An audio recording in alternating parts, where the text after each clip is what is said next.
Amén. Buenas, queridos hermanos. Estamos grabando este video.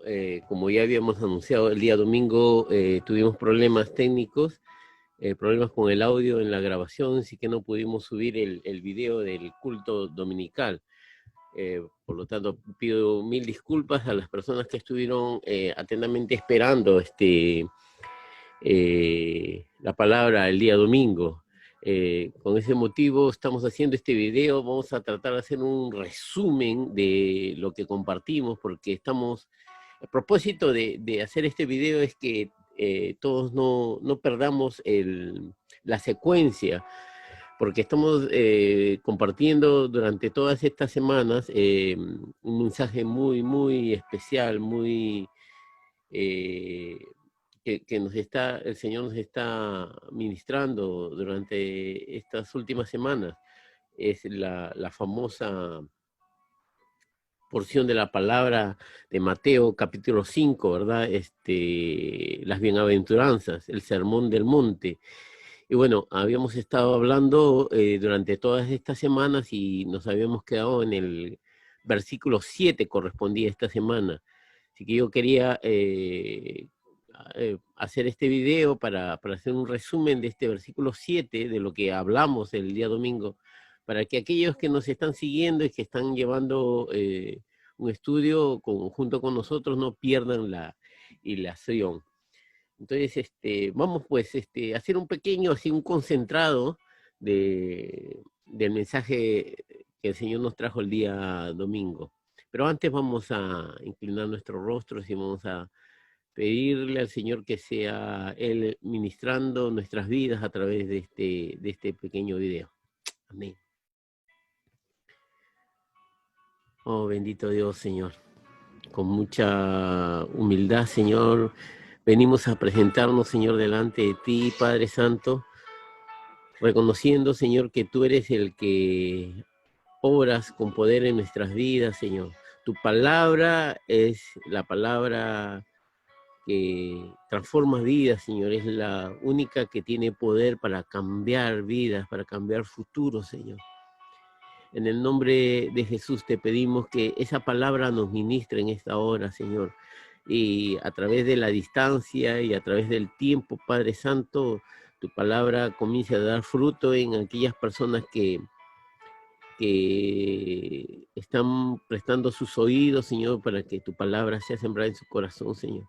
En el nombre de Jesús, Señor, con mucha humildad te pido, Padre, que nos ayude, Señor, a ministrarte. Nos ayude, Señor, a entender, Señor, la importancia de predicar tu palabra. Más allá de la cantidad de las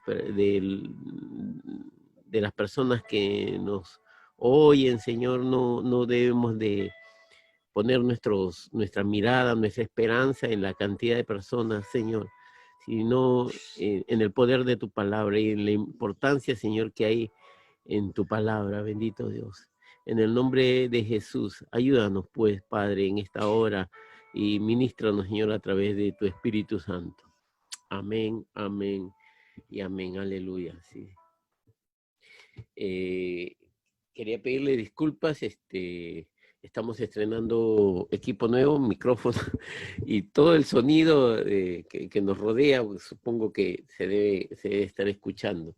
Y tengo aquí a mi perrita que está tosiendo, está un poquito enfermita. De repente se escuche por ahí un ruido extraño, no se preocupen. Ese es mi perrita que está un poquito mal de los bronquios. Bueno, vamos a entrar ya desde ya, rapidito nomás al mensaje que compartimos el día domingo. Es Mateo capítulo 5, versículo 7. La palabra de Dios se lee en el nombre del Padre, el Hijo y el Espíritu Santo. Versículo 7 dice, bienaventurados los misericordiosos, porque ellos alcanzarán misericordia. Amén, gloria a Dios.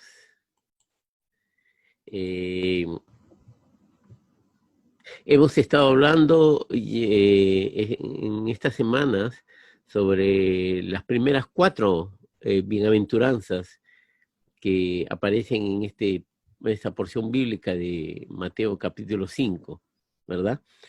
Estas 4 bienaventuranzas hablaban de una condición interna del corazón que, que van a afectar directamente a mi relación con Dios. Y una vez que esta relación con Dios ya está en su lugar, ya se supone que ya está poniéndose en orden, está tomando orden, está tomando prioridad, porque la palabra de Dios nos ha traído orden en nuestra vida, con estos 4 primeras bienaventuranzas. Entonces se supone que ahora debe haber algo que va a afectar a mi relación con los demás. Amén. Y esta bienaventuranza que aparece, que es la 5ª bienaventuranza, nos enfoca a eso, nos dirige a eso. Ya no, el enfoque ya no es horizontal, vertical, sino ahora una visión vertical con los demás. Entonces, las bienaventuranzas tienen una lógica, si ustedes analizan, una lógica, un orden lógico que, que tiene que ver, que trae consecuencia con lo anterior. Habíamos dicho que la primera bienaventuranza era bienaventurados los pobres de espíritu, porque de ellos será el reino. Entonces, habíamos hablado un poquito sobre qué cosa era ser pobres espiritualmente. Habíamos dicho que no, la palabra de Dios no está llamando a una pobreza física, material, como un requisito para ser feliz. No nos está enseñando eso. Uno puede puede estar en la pobreza, pero también puede estar en la riqueza y tener una buena relación con Dios, y por lo tanto va a traer gozo y va a ser dichoso y va a ser bendito por el Señor. Entonces no está hablando de una pobreza material. El pobre de espíritu es aquel que reconoce delante de Dios que no tiene nada que ofrecer a cambio de su salvación, que tiene más bien que está en bancarrota espiritual delante de Dios, que nada de lo que posee, ningún talento, ninguna riqueza material, ningún mérito alguno, puede ponerlo delante de Dios y presentarlo delante de Dios como algo que tuviera valor delante de él. Entonces, ese es el espíritu, ese es aquel que es pobre de espíritu, pobre de espíritu, que reconoce su estado espiritual delante de Dios. Entonces, por lógica, esto le da pie a llevar a la segunda bienaventuranza. Bienaventurados los que lloran, porque ellos recibirán consolación, dice la palabra. Cuando tú y yo reconocemos nuestra pobreza espiritual y entendemos que delante de Dios no tenemos nada que ofrecer, sino más bien tenemos una vida llena de pecado, una vida llena de cosas más bien que nos llevan a una condenación. Entonces, esa condición, cuando yo he entendido esa condición, eso me tiene que quebrantar el corazón. Por eso dice, bienaventurados los que lloran. Quizás no llores literalmente, no sea tu llanto literalmente, pero sí un quebrantamiento de corazón, porque has entendido que lo único que tienes en tu vida es pecado, y tu pecado te duele, entonces te lleva a un quebrantamiento espiritual. Ahora, por consecuencia, vas a pasar al tercer bienaventuranza, que es bienaventurados los mansos. Y habíamos estudiado un poco esta palabra, los mansos.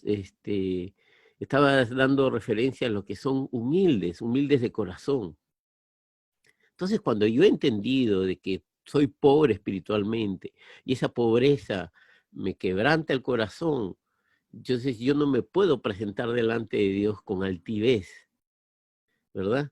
Reconociendo no solamente lo que soy yo, o lo poco que soy yo, o lo prácticamente nada que soy delante de Dios, también reconozco lo que yo he recibido de parte de Dios, y nos enfocamos ahora en la grandeza de Dios, y eso nos hace ser mansos delante de Dios, humildes delante de Dios, reconociendo de que hemos recibido no solamente misericordia, sino gracia. Gracia, no solamente que hemos sido perdonados, sino que estamos siendo llenos de bendición. Amén. Y por eso, ahora, estas tres cosas, por lógica, te dan una entrada a la cuarta bienaventuranza, que es bienaventurados los que tienen hambre y sed de justicia. Y esto es lógico, porque cuando tú reconoces tu estado espiritual delante de Dios, tú reconoces que lo que tienes no tiene valor delante de la justicia de Dios. Entonces tú vas a comenzar a anhelar, vas a tener una hambre y sed de justicia por las cosas que agradan a Dios. Entonces tú vas a querer ser un hombre que tiene una verdadera hambre por querer ser justo delante de Dios, por querer ser digno delante de Dios, por llevar una vida recta, una vida honorable, un testimonio de peso, algo que realmente agrade, que respalde tu posición delante de Dios. Reconociendo en primer lugar de que no vamos a poder ser completamente perfectos delante de la perfección de Dios, pero sí hay una hambre y una sed de justicia, ¿verdad? Entonces, ahora una vez que hemos entendido estos 4 pasos que me van a llevar a una restauración de mi relación con Dios, debemos entender de que ahí no acaba todo, sino de que ahora yo tengo que tener también una visión horizontal con los demás.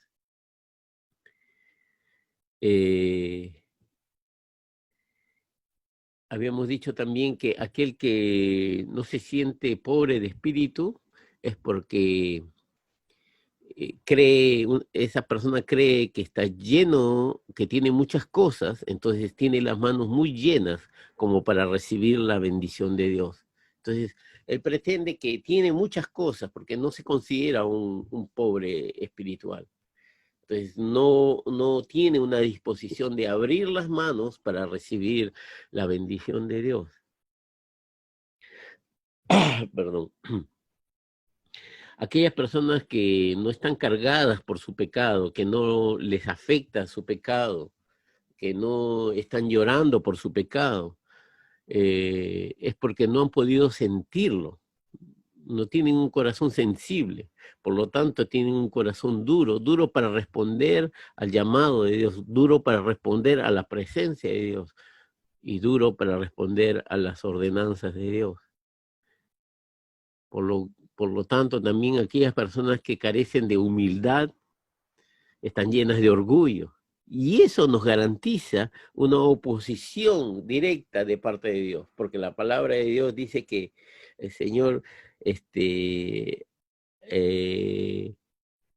al orgulloso lo ve desde lejos, mas al humilde no. Entonces, cuando una persona carece de humildad, es porque está al lado opuesto, ¿verdad? Lleno de orgullo. Y esa es una garantía que estamos en contra de Dios, que Dios se opone a esa persona, porque ya sabemos, el orgullo es algo que el Señor detesta. Y por último, aquellos que no tienen ningún hambre y sed de justicia, no tienen ninguna motivación para buscar ser santificados, ser transformados, dejar que su vida sea trabajada por la palabra de Dios, por el Espíritu de Dios. Entonces hay una gran necesidad de que estas cosas ordenen nuestra vida espiritual, nuestra vida cristiana. Debemos de tener en claro que las bienaventuranzas no son unos requisitos para obtener la vida eterna. Las ordenanzas ser humildes, de ser pobre espiritual, llorar y tener hambre y sed de justicia, no son unos requisitos para obtener la salvación. No, es la evidencia de que tú eres salvo. Si tú realmente has tenido un encuentro personal con el Señor, entonces estas cosas tienen que evidenciarse en tu vida. Quizás en algunos más que otros, pero tiene que haber una evidencia de esto. Esto es solamente eh, cuando abrimos la palabra de Dios, que en general toda la palabra de Dios se levanta como un espejo delante de nosotros. Eso es lo que hemos estado diciendo estas semanas, ¿no? Que la palabra de Dios se levanta como un espejo delante de nosotros y nos hace ver nuestra realidad. Entonces, todo lo feo que podemos ver cuando la palabra de Dios es expuesta es simplemente, simple y llanamente lo que hay en nuestro corazón, porque ese es el trabajo de la palabra de Dios, nos pone en evidencia y nos pone, nos califica y nos, ¿cómo se diría? Cataloga, ¿no? Nos mide cómo estamos, en qué nivel estamos con nuestra relación con Dios. Muchas veces la palabra cuando es expuesta nos da evidencia que nuestra fe está un poco enferma, está deficiente, está yendo mal. Entonces eso nos da la alerta para comenzar a hacer algo. Y ahora entramos al versículo 7, bienaventurados los misericordiosos. Pero ¿qué podemos decir con misericordiosos? Misericordiosos, algunos dicen es sentir empatía por los demás. Otros hermanos decían es hacer algo por calmar, por saciar la necesidad de los demás. Entonces, aunque son muy parecidas las dos respuestas, hay una notable diferencia. Uno es sentir y el otro es hacer. Entonces, ¿qué cosa es realmente ser misericordiosos? El Señor Jesús, antes de exponer esta palabra, Él nos dio el ejemplo. Si retrocedemos unos versículos antes, en el capítulo 4 y en el versículo 23, léanlo por favor ahí en su casa, yo lo voy a leer aquí. El versículo 23 dice, y recorrió Jesús toda Galilea, enseñando en la sinagoga de ellos, predicando el evangelio del reino y sanando toda enfermedad y toda dolencia en el pueblo, perdón. Aquí hay una evidencia de lo que es misericordia. Cristo era consciente de la gran necesidad espiritual, por eso predicaba el evangelio para sanarlo, para saciar esa necesidad. Y hizo de esto una prioridad, pero no una exclusividad, porque él no solamente se dedicó a predicar el evangelio, sino, según lo que hemos leído, también hizo algo y fue sanar la enfermedad del pueblo. Vuelvo y repito, Jesús hizo la predicación del evangelio su prioridad. Fue muy importante dentro del ministerio de Jesús la predicación del evangelio, pero no fue una exclusividad, no se dedicó solamente a hacer eso, sino también a saciar la necesidad física de la gente. En alguna oportunidad sanó enfermos, en otra oportunidad dio de comer a las multitudes, en otra oportunidad dio libertad a los endemoniados, hizo muchos milagros, pero todos enfocados a saciar esa necesidad material, física. Vemos también, por ejemplo, Mateo capítulo 9, versículo 35, dice, y Jesús recorría todas las ciudades y todas las aldeas, enseñando en las sinagogas de ellos y predicando el evangelio del reino, sanando toda enfermedad y toda dolencia del pueblo. Es básicamente lo mismo. Primero predicaba el evangelio y luego sanaba. En el Lucas 9:6 también hay algo muy parecido. Dice, y saliendo pasaban por todas las aldeas anunciando el evangelio y sanando por todas partes. Jesucristo nunca divorció una cosa de la otra. Pero a mí me llama mucho la atención porque yo veo un orden aquí. O mejor dicho, este orden me da a entender que hay una prioridad. Y la prioridad está puesta en anunciar el Evangelio, sin divorciarse de la otra parte, que es sanando a los demás. Pero sí es evidente que hay una prioridad. Hemos visto o hemos vivido una época un poco oscura dentro del Evangelio, donde muchas veces se ha hecho sanidades para llamar a la gente a la iglesia. Y ha habido muy poca predicación, muy poco se ha anunciado el Evangelio de Jesucristo, ese Evangelio que cambia vidas. Se ha, se ha, se ha, se ha, se ha cambiado el evangelio de poder, la palabra que tiene poder por las sanidades, o el poder de las sanidades, y ese impacto que ha tenido en las sociedades para decir, este es Dios el que sana, el que sana. Y del evangelio nada, y de la palabra nada, y del pecado, y del infierno, y del cielo, y del arrepentimiento nada. No se ha hablado durante mucho tiempo, muchísimo tiempo en la iglesia. Y ahora el Señor nos está trayendo nuevamente este pasaje que es tan conocido. Yo creo para que la iglesia de hoy, esta iglesia que está renaciendo después de la pandemia y que está volviendo nuevamente a llenar los templos y a poner manos a la obra, entienda de que cuál es la voluntad de Dios para este tiempo, para este último tiempo, los que estamos un poco al tanto de la cronología, por decir así, de la historia bíblica. Entendemos que estamos pues en los últimos, realmente en los últimos tiempos, ya falta poco. Bueno, pero el Señor Jesús nos está mostrando aquí el camino, nos da el ejemplo de qué es lo que debemos hacer. Y Él espera que tú y yo respondamos con misericordia al mundo que nos rodea. Esto debe ser claro, porque hacíamos un poco recordando un poco un pasaje, en una oportunidad Jesús le preguntaron, Señor, ¿qué debemos de hacer para ser salvos? Yo creo que es una pregunta clave si vamos a predicar el Evangelio, si queremos evangelizar.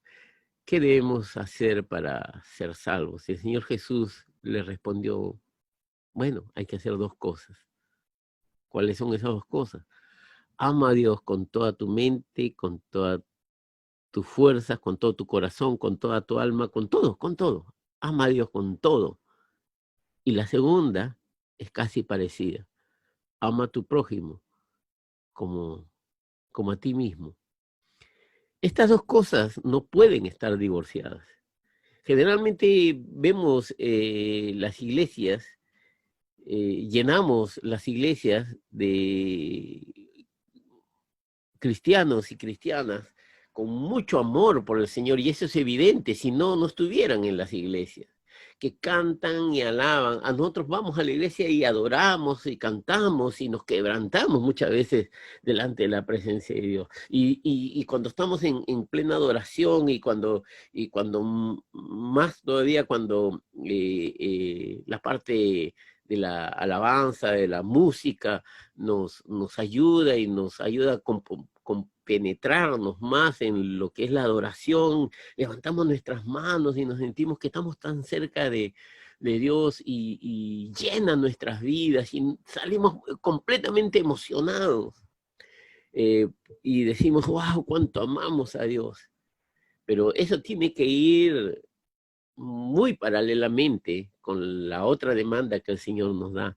Ama a tu prójimo, ama a tu prójimo. Entonces, esa intensidad que nosotros sentimos cuando vamos a la iglesia, y nos conectamos con el Señor.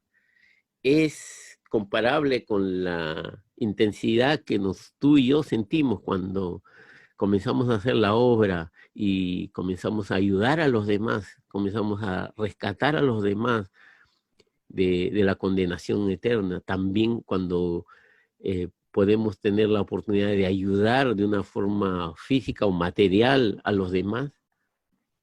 Muchas veces nos hemos encontrado en las iglesias con una comodidad muy peligrosa. Nos sentimos cómodos cuando vamos a la iglesia. E incluso hasta tenemos nuestro lugar preferido, nuestro rincón preferido. Queremos sentarnos al lado del hermano, de la hermana, y ese es nuestro lugar preferido. Y nos sentimos cómodos allí. Y está bien que nos sintamos cómodos en la casa del Señor, eso es perfecto. Pero hay un gran peligro con esa comodidad, cuando esa comodidad no nos permite mirar hacia afuera, hacia las ventanas y mirar a aquel que está afuera. Cuando solo tratamos con la necesidad espiritual de la gente, estamos haciendo una mala representación de un Dios que es todopoderoso. Estamos haciendo una caricatura de un Dios que es profundamente proveedor. Porque Dios, pues por lógica, porque Dios creó nuestro espíritu, pero también creó nuestra carne. Entonces, por lógica, si Dios va a tener que satisfacer nuestra parte espiritual, también es por lógica que Dios quiere que satisfazcamos nuestra parte física, ¿verdad? Entonces, Dios es un Dios proveedor de la parte espiritual y de la parte física, material. Entonces, cuando nosotros solamente nos enfocamos a predicar el evangelio o dar o cubrir una necesidad espiritual, no estamos mostrando a un Dios completo, solamente una partecita de Dios. Entonces, ese es nuestro gran error. Pero por otro lado, cuando solo nos enfocamos en el evangelio social y solo hacemos la prioridad y nos descuidamos de la palabra, del estudio bíblico, de la oración, de la búsqueda de Dios, estamos debilitando la raíz del mensaje de Jesús. No estamos siendo fieles discípulos de Jesús, representantes del reino de Dios. Muchas iglesias caemos en la parte social, ¿verdad? Y digo, esto no está mal, está bien que la iglesia se abra a la sociedad, que impacte la sociedad, pero no nos podemos enfocar y descuidar la otra parte, que es el evangelio, la parte espiritual. Entonces hay una gran responsabilidad de representarlo adecuadamente. El Señor está esperando que la iglesia se levante, esta iglesia se ponga de pie nuevamente, representándole de una forma adecuada. Nada hacemos con llenar la barriga de alguien y ver cómo se va al infierno. Es, ¿cómo se diría eso? Imagínense lo trágico que puede llegar a parecer, e incluso hasta lo cómico que podría llegar a ser ver a alguien que nosotros le demos un plato de comida que sacie su hambre y después despedirlo y ver cómo se va directo al infierno. Entonces, eso no tiene ningún valor eso. Por otro lado, no podemos caer en la negligencia de pensar que porque yo ya le prediqué el evangelio, ya le di todo lo que ellos necesitaban. No, le di lo más importante, pero no sacié toda su necesidad. Eso debemos entender, ¿no? Hay un pasaje que compartimos en Santiago, capítulo 2, versículo 14. Santiago, capítulo 2, versículo 14. Desde el 14 al 18. Vamos a leerlo. Hermanos míos, ¿de qué aprovechará si alguno dice que tiene fe y no tiene obras? ¿Podrá la fe salvarle? Y si un hermano o una hermana que están desnudos y tienen necesidad de mantenimiento de cada día, y alguno de vosotros le dice, id en paz, calentaos y saciaos, pero no les dais las cosas que son necesarias para el cuerpo, ¿de qué aprovecha?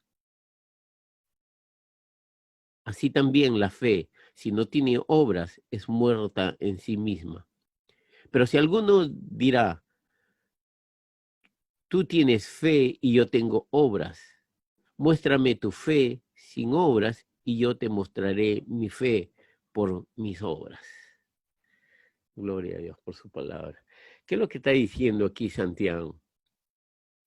Hay que entender bien esto, porque a veces se utiliza mal esta palabra, ¿verdad? Esta porción de la palabra.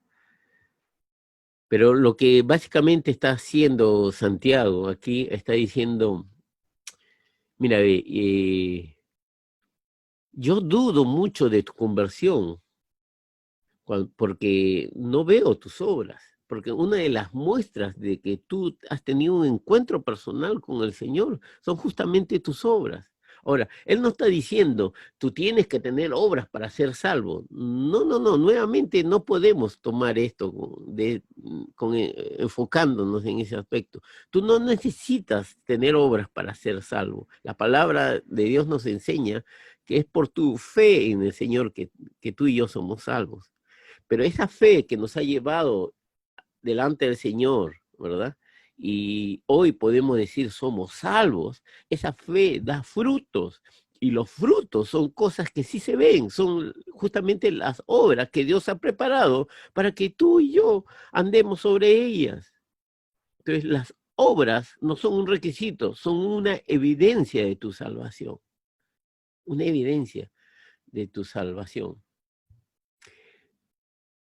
Misericordia, habíamos también compartido que habíamos encontrado ahí en internet un concepto de misericordia, dice que es la disposición, es una disposición derretidora que considera rápidamente la necesidad de otros y que está presto en cubrir esa necesidad.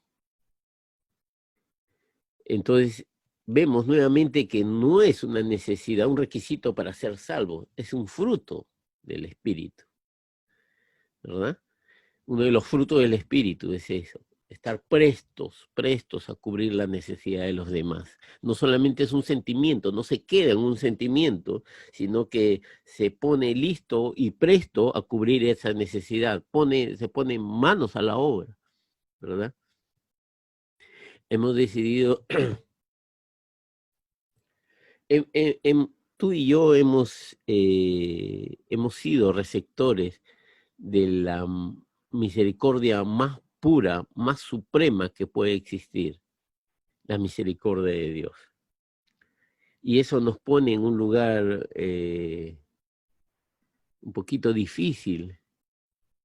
¿Por qué? Porque como hemos recibido el mejor ejemplo de misericordia que se puede dar a un ser humano. Entonces, para nosotros debería ser fácil dar misericordia, poder dar misericordia, porque conocemos qué cosa es misericordia, porque lo hemos recibido. Entonces, ni tú ni yo podemos ponernos delante de Dios y decir, Señor, perdóname, no sé dar misericordia, no he entendido, no sé cómo se hace, no. Lo sabemos, tú y yo lo sabemos, pero ¿qué hace que no pueda ser, que no sea fácil para nosotros dar misericordia? ¿Qué impide que en nosotros una de las cosas que nos caracteriza, que nos debe de caracterizar, no sea precisamente la misericordia? Más bien, muchas veces parecemos a los escribas y fariseos de los cuales estamos hablando los días viernes en Mateo 23. O quizás parecemos muchas veces al sacerdote o al levita de la parábola de buen samaritano, ¿verdad? Aquellos que pasaron de largo y no asistieron a aquel que estaba en problemas, en desdicha. Y dice que el tercer hombre que pasa por ahí fue un samaritano, alguien que por muchas generaciones había tenido una gran enemistad con los judíos. Eran gente que los judíos, principalmente los judíos, rechazaban a los samaritanos y los humillaban y los despreciaban, ¿verdad? No había una buena relación entre ellos. Sin embargo, este samaritano, cuando pasó y vio al judío tirado en el piso, él tenía quizás, no el derecho, pero sí quizás la oportunidad de mirarlo y con desprecio decirle, bueno, ahí tienes lo que te mereces, ¿no? Por ser malo con nosotros. Pero no, él aplicó misericordia. Dice que él lo miró, ¿verdad? Cuando miró su desdicha, su desgracia, dice que sintió pena por él, sintió misericordia, fue movido a misericordia y él actuó, no simplemente se quedó a observarlo y mirar sus heridas y dijo, wow, cuánto le debe doler, wow, cuántos golpes, cuántas patadas habrá recibido, uy, lo han dejado desnudo, ¿qué no le habrán quitado? Y no se puso a meditar y a filosofar en la desgracia de la persona solamente, sino dice que él al mirar esa necesidad curó sus heridas, lo subió a supongo a su caballo, a su mula, no sé, no especifica la palabra, pero lo subió a, a su montura, lo llevó a un lugar seguro, pagó por todos sus gastos y es más, garantizó, puso su palabra de garantía, diciendo, si él gastara más de lo que yo te dejo, no te preocupes, yo respondo por esta persona. Eso es misericordia. Para poder actuar como este buen samaritano, nos ayuda a ver de que tenemos tres cosas, tres pasos importantes para poder ejercer misericordia. Dice que él primero vio, luego sintió y en tercer lugar actuó. No podemos actuar si primeramente no sentimos. Y si no podemos sentir si en primer lugar no vemos. Y ahí parte nuestro gran problema. Muchas veces inconscientemente, quizás inconscientemente quiero pensar así, aplicamos esa ley de ojos que no ven, corazón que no siente. Entonces, no queremos involucrarnos en la vida de los demás, no queremos ver la necesidad de los demás. Si no aplicamos esto en nuestra primera, ¿cómo se dice? Primer círculo social, que es nuestra iglesia, nuestros hermanos, mucho menos lo vamos a poder aplicar más allá con las personas que no conocemos en nuestro ambiente social. Entonces, no queremos, saludamos al hermano, a la hermana, al pastor, al ujier, pero no queremos involucrarnos un poquito más, porque no queremos ver sus necesidades para no sentir y por consecuencia no hacer. Ahora, yo no digo que eso lo hacemos conscientemente, lo hacemos quizás por falta de entendimiento, pero el Señor nos está llevando a eso, a ver, a abrir nuestros ojos, a prestar atención a la necesidad que nos rodea, porque es necesario hacerlo para poder sentir y para poder hacerlo. Pero no vemos porque estamos, lo único que vemos es nuestra parte interna, queremos ver nuestras necesidades, nuestros logros, nuestros éxitos. Necesitamos pedirle a Dios que transforme en primer lugar este corazón, que es imposible, con este corazón de piedra que le es imposible tener sensibilidad y sentir por los demás. Entonces, debemos de entender que este corazón se niega a sentir por los demás. Solamente quiere sentir por mí mismo, por cubrir mis necesidades, porque hagamos un ejercicio. ¿Cuánto nos lamentamos cuando nos pasa algo? Cuando decimos, uy, qué terrible, cómo lloramos y cómo queremos traer nuestras necesidades delante de Dios. Y cuando doblamos rodillas, lo primero que hacemos es pedir por nuestras necesidades. por nuestras necesidades, por mi enfermedad, por mi situación, por mi familia, por mis hijos, por mi trabajo, por mi comida, por mí, por mí. Ah, y también te pido por el hermano, y en segundo lugar es por el hermano, en tercer lugar, el cuarto lugar, el quinto, y en el décimo tercer lugar, también por el pastor, por la iglesia, y al último, y por los niños del mundo. No le ponemos rostros a las personas. ¿Saben por qué? Porque no queremos ver, porque no queremos sentir, porque no queremos hacer. En el fondo, porque no queremos hacer. Yo he escuchado mucho y me llama mucho la atención ese tipo de oración. Señor, te pedimos por todos los niños del mundo que no tienen que comer. Y de una forma inconsciente no le queremos poner rostros a esa persona. No oramos directamente. Te ruego, Señor, por tal hermano, por Juancito, Señor, tú lo conoces, Señor. Y te pido por su vida, por su trabajo, por su casa, Señor, por su esposa, por su hijito, Juancito II, qué sé yo, o Pedro, no le queremos poner un nombre a las personas cuando venimos a orar. ¿Por qué?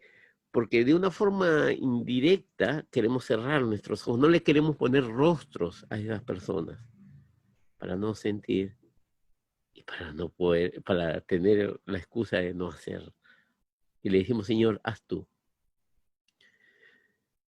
Entonces, debemos de pedirle a Dios que cambie este corazón. El Señor está cambiando hoy nuestro entendimiento y a través de ese entendimiento va a cambiar nuestro corazón.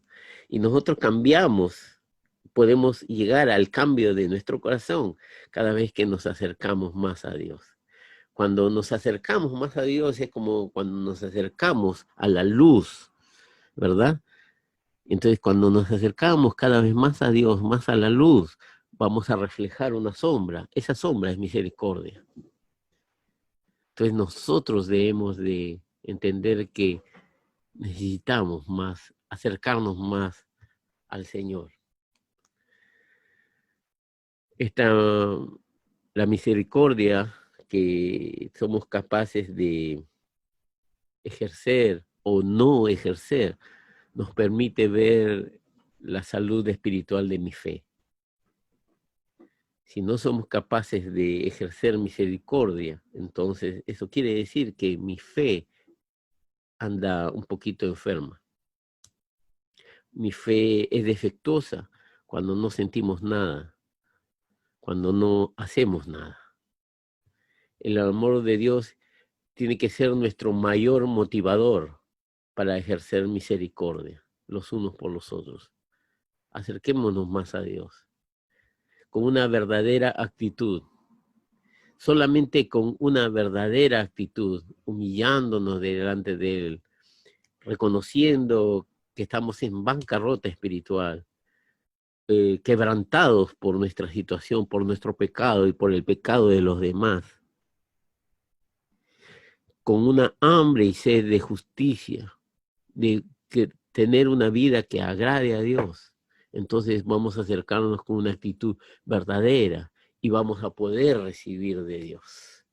Y lo primero que el Señor va a llenar nuestro corazón, va a llenar nuestras manos, es de misericordia. Y esto es algo muy importante para la vida, que refleja la voluntad de Dios para la vida de sus hijos, de la iglesia. Usted sabe que la palabra compasión en las Escrituras aparece 81 veces, 67 veces en el Antiguo Testamento. La palabra misericordia aparece 287 veces, de las cuales 224 veces en el Antiguo Testamento. ¿Usted cree que no es importante la misericordia? ¿Verdad? Amén, que Dios nos bendiga y que Dios nos ayude a ser verdaderamente misericordiosos. Dios te bendiga. Muchas gracias por tenernos paciencia y aguantar todo este tiempo. Y esperamos que este domingo podamos solucionar los problemas de transmisión y podamos estar de una forma quizás indirecta unidos a través de las redes sociales. El domingo, primeramente el viernes tenemos nuestra ya habitual reunión de viernes familiares, y el domingo nuestro culto de acción de gracias. Dios te bendiga. Antes de terminar esta transmisión, quisiera tener unas palabras de oración. Acompáñame, cierra tus ojos si quieres, pues si no, acompáñame en esta oración. Bendito Dios, Señor. Gracias, Padre, porque tú eres un Dios perfecto. Una y mil veces más lo reconocemos, Señor. Y en esa perfección, bendito Dios, tú anhelas, Señor, que tu iglesia camine por el camino de la perfección, de la rectitud, de tu voluntad perfecta, Señor.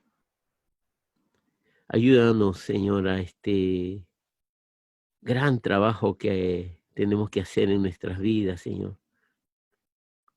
En buscarte, bendito Dios. Porque si bien es cierto que tu palabra,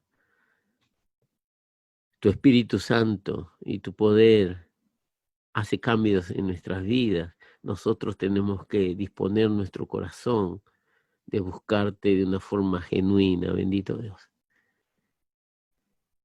Creemos que tú tienes muchas cosas que hacer en nuestra vida y lo harás. Lo has hecho y lo harás, Señor. Pero también hay una parte muy importante que nosotros tenemos que hacer, Señor, y es buscarte. Ayúdanos, Señor, a buscarte en el nombre de Jesús. Anhelamos, Señor, tener un corazón misericordioso, Señor. Ayúdanos, Padre, en el nombre de Jesús. Recibe toda la gloria y todo el honor. Amén.